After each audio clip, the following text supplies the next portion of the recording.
Cassius, ainda ficando nessa questão mercadológica, antigamente a gente, por exemplo, eu tenho uma edição aqui de Inuyasha de 112 edições.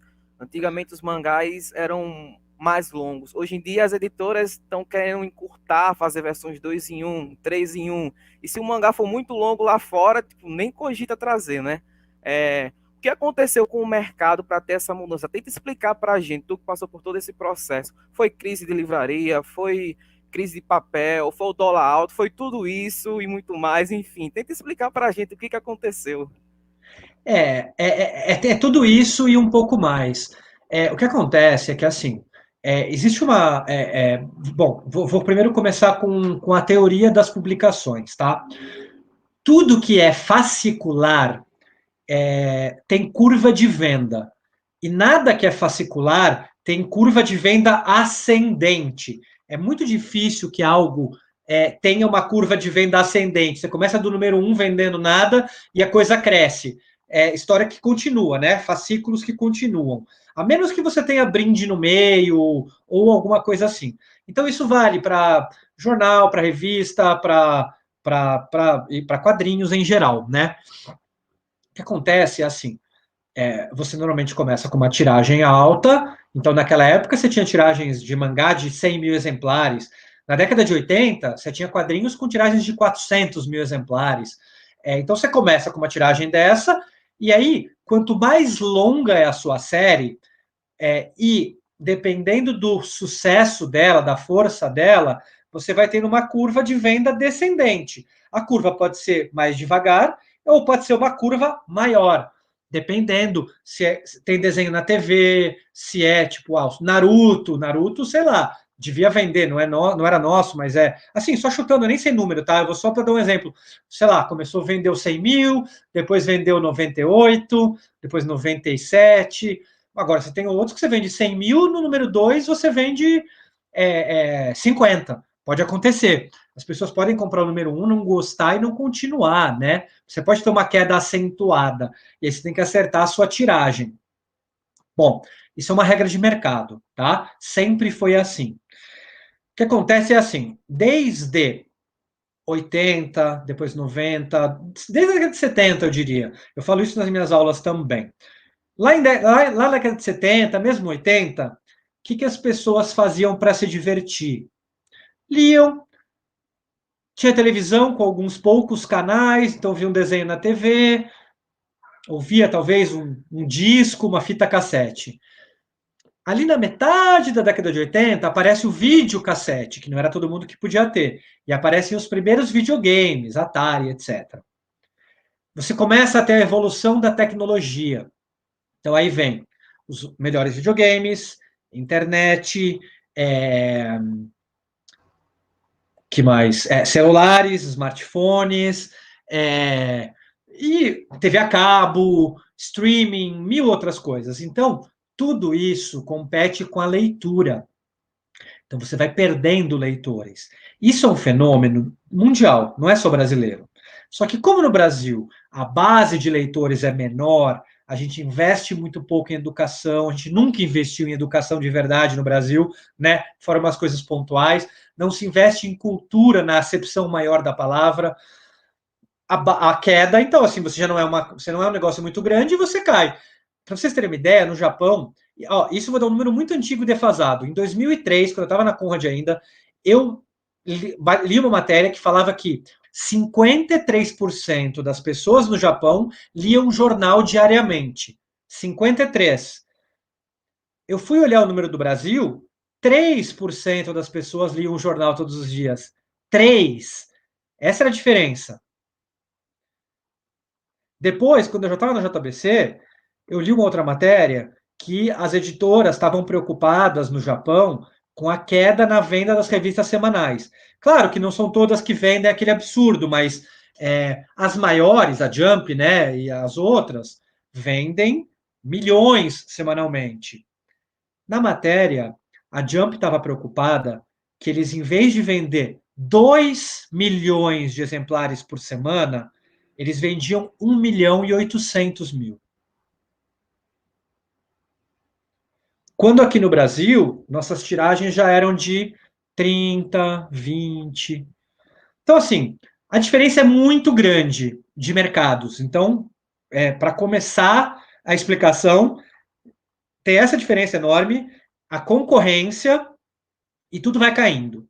Então, o que acontece? Você começa a ter essa queda, que é normal de tudo, e aí, além de tudo, a gente entra na parte das crises que você citou. Aumento dos insumos todos, papel, gráfico, etc. E você tem uma crise muito maior. Eu não estou falando nem da crise econômica ainda, tá? Você tem uma crise do mercado editorial, uma crise de distribuição. Você tem a Abril entrando em recuperação judicial. Quem que é do grupo Abril? A distribuidora de banca, a Dinap, que é a distribuidora única. Aí você tem a Saraiva, que é a maior livraria do Brasil, e a Cultura. Então você não tem aonde distribuir as suas séries longas, a não ser, claro, que você seja a Panini, uma multinacional gigante em 1000 países do mundo, que consegue montar a própria distribuidora, né? Ela montou o próprio esquema de distribuição dela, porque, para vocês verem o tamanho da crise, se ela não faz isso, ela não consegue viver, porque acho que vocês acompanham quadrinhos, vocês sabem, a Panini trabalha com volume, né? Olha o tanto de coisa que ela lança, porque o que funciona para ela é o giro daquele aquele elefante, né? É a coisa monstruosa que vai girando, é o que faz funcionar. Então, se ela não. Quando ela vislumbrou o que ia acontecer, porque, claro, a crise já vinha de antes, né, de estourar, e ela falou: bom, se esses caras quebram. Quer dizer, eu acho, né? Eu estou falando da minha visão de fora. Os caras falaram, pensaram: ó, esses caras vão quebrar e a gente vai quebrar junto, porque a gente não vai ter como distribuir nossas coisas, né? Só que todas as outras editoras no Brasil são pequenas, né? Médias no máximo. Elas não têm isso. Então, assim, é, vira um modelo, Breno, insustentável. Esse é o ponto. Eu te contei tudo isso para dizer o problema da coisa muito longa é que é um modelo praticamente insustentável.